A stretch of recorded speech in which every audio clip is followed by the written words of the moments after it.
Guys നമ്മൾ ഇന്ന് നോക്കാൻ പോകുന്നത് ഞാൻ ബാംഗ്ലൂരിൽ നിന്ന് പോയപ്പോൾ വന്നപ്പോൾ കുറേ സാധനങ്ങൾ മേടിച്ചു. ഓരോ പ്രാവശ്യം വരുമ്പോൾ ഓരോന്നും മേടിക്കും. അപ്പം അതൊക്കെയാണ് ഞാൻ കാണിക്കാൻ പോകുന്നത്. അപ്പോൾ ഫസ്റ്റ് ഞാൻ കാണിക്കാൻ പോകുന്നത് ഈ ബാംഗിൾസ് ആണ്. ഇത് ഞാൻ ചിക്കട്ടേന്നാട്ടോ മേടിച്ചത്. ഇത് ഒരു ഞാൻ ഹോൾസെയിലായിട്ടാണ് മേടിച്ചത്. ഇയറിങ്സ് കിടക്കുന്നുണ്ട്. ഇതൊക്കെ ഇയറിങ്സിനൊക്കെ എങ്ങനെ പോയാലും ഒരു 20 രൂപ 30 രൂപയൊക്കെ ഉണ്ടായിരുന്നുള്ളൂ. ഇതൊക്കെ എനിക്ക് നല്ല ലാഭമായിട്ട് തോന്നി. കുറേ ഞാൻ മേടിച്ചു. ഇപ്പോൾ ബാക്കിയെല്ലാം ഞാൻ ഓരോരുത്തർക്കും കൊടുത്തുകൊണ്ടൊന്നും കാണിക്കാൻ പറ്റുന്നില്ല. ഓക്കെ, ബാംഗിൾസ് എനിക്ക് ഇപ്പം എന്താണെന്നറിയില്ല, ബാംഗിൾസ് ഇടണമെങ്കിൽ ഇടാൻ ആദ്യം ഇഷ്ടമല്ലായിരുന്നു. അപ്പം ഇപ്പം ഇടണോ എന്ന് ഭയങ്കര ചിന്തയായതുകൊണ്ട് ഞാൻ കുറേ മേടിച്ചു. ഈ റെയിൻബോ ഗ്ലാസ് ബാംഗിൾസ് അങ്ങനത്തെ ഒക്കെ പറയില്ലേ, ആ സംഭവം. ഇതിനെങ്ങാണ്ട് എത്രയായിരുന്നു, 50-60 രൂപ ഉണ്ടായിരുന്നുള്ളൂ. ഇത് ഞാൻ ഇത്രയും മേടിച്ചു. കുറേ കളർ മേടിച്ചു. ആ പുള്ളിക്കാരനെ ഞാനിത് കുറേ ഇട്ട് ബുദ്ധിമുട്ടിച്ചിട്ടാണ് എടുത്തത്.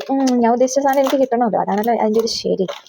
ഇത്രയും ഞാൻ മേടിച്ചു. ഇനി ബോക്സ് എനിക്ക് അയാൾ ഫ്രീ ആയിട്ട് തന്നതാണ്. എന്തോ നല്ലൊരു മനുഷ്യൻ. ഞാൻ ഇതൊക്കെ കവറിലിട്ട് എങ്ങനെ ഇവിടെ വരെ എത്തിക്കുമെന്ന് ആലോചിച്ചുകൊണ്ടിരിക്കുന്നു. പുള്ളി ചോദിക്കേണ്ട തന്നെ എനിക്ക് ഈ സാധനം ഇത്രയും തന്നു. പിന്നെ എനിക്ക് ഏറ്റവും ഇഷ്ടപ്പെട്ട ഒരു സാധനമാണ് ശരി. ഓരോ പ്രാവശ്യം പോകുമ്പോൾ ഒരു 3-4 ചെരുപ്പ് മേടിച്ചുകൊണ്ട് വന്നില്ലെങ്കിൽ എനിക്ക് സമാധാനമാവില്ല. ഇതിനൊക്കെ ജസ്റ്റ് 250 ഉള്ളൂ. നല്ല ക്വാളിറ്റി ഉണ്ട് കേട്ടോ. ഞാൻ ഓരോ പ്രാവശ്യം ബാംഗ്ലൂർ പോയിട്ട് വരുമ്പോൾ ഞാൻ 2022 പോയിട്ട് വന്നപ്പോൾ ഒരു ഹീലിൻ്റെ ചെരുപ്പ് മേടിച്ചു. ഇപ്പോഴും എൻ്റെ കയ്യിൽ അത് ഇരിപ്പുണ്ട്. അതുപോലെ തന്നെ വേറെ ഒരെണ്ണം കൂടി മേടിച്ചിട്ടുണ്ടായിരുന്നു കേട്ടോ. ദേ ഇതാണ്. എനിക്കിത് ഭയങ്കര ഇഷ്ടമായി. ഇതൊരു നല്ല ബ്രൗൺ കളറാണ്. ഇതിപ്പോൾ ആ ഒരു വെട്ടത്തിൻ്റെ ഇതുകൊണ്ടാണ് കാണാൻ പറ്റാത്തത്. കണ്ടോ, നല്ല രസമില്ലേ? ഇതും 250 തന്നെയാണ്. പിന്നെയും ഞാൻ കുറച്ച് മേടിച്ചിട്ടുണ്ടായിരുന്നു. പിന്നെ ഞാൻ മേടിച്ചേക്കുന്ന സാധനമാണ് ബാംഗിൾസ്. പിന്നെയും ഞാൻ മേടിച്ചു മിച്ചിൻ്റെ ബാംഗിൾസ്. ഇതൊക്കെ എന്തോ ഞാൻ 60 രൂപയ്ക്കൊക്കെ മേടിച്ചത്. മീഷോയിലും ഫ്ലിപ്കാർട്ടിലും ഇതിനൊക്കെ നല്ല പ്രൈസ് ഉണ്ട്. 230, 50, 80 ഒക്കെ പറയാം, 280 ഒക്കെ പറയുന്നത്.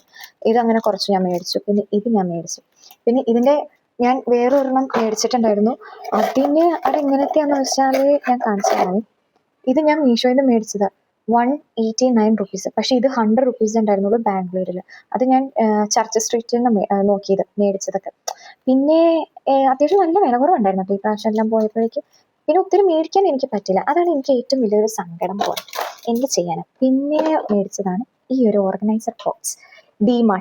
ഡിമാർട്ട് ഓൾമോസ്റ്റ് എല്ലാവർക്കും അറിയാം. അത്യാവശ്യം നമ്മൾ റിലയൻസ് പോലെയൊക്കെ ഇരിക്കും. നല്ല വില കുറവാണ്. റിലയൻസിനേക്കാളൊക്കെ അത്യാവശ്യം നല്ല ഇങ്ങനത്തെ പ്രോഡക്ട്സിനൊക്കെ നല്ല വില കുറവാണ്. ഞാൻ ഓരോ പ്രാവശ്യം പോയിട്ട് വരുമ്പോഴേക്കും ഇതിപ്പോൾ എൻ്റെ കയ്യിലുണ്ടല്ലോ 3, 4, 6ാമത്തെ ബോക്സ് എല്ലാം കൂടി ഇരിക്കുന്നത് മൊത്തം കൂടി കൂട്ടിയിട്ട് അത്ര ഇരിപ്പുണ്ട്. കാരണം എനിക്കിത് അത്രയ്ക്കും നല്ല ഇഷ്ടമുള്ളത്. നല്ല ഓർഗനൈസ് ചെയ്ത് വെക്കാനും. അതിൻ്റെ കളർ ഉണ്ടല്ലോ ഒരു ഗ്ലാസ് ഗ്രീൻ, നല്ല ഭംഗിയില്ലേ. ഇതിന് ജസ്റ്റ് 99 റുപ്പീസേ ഉള്ളൂ.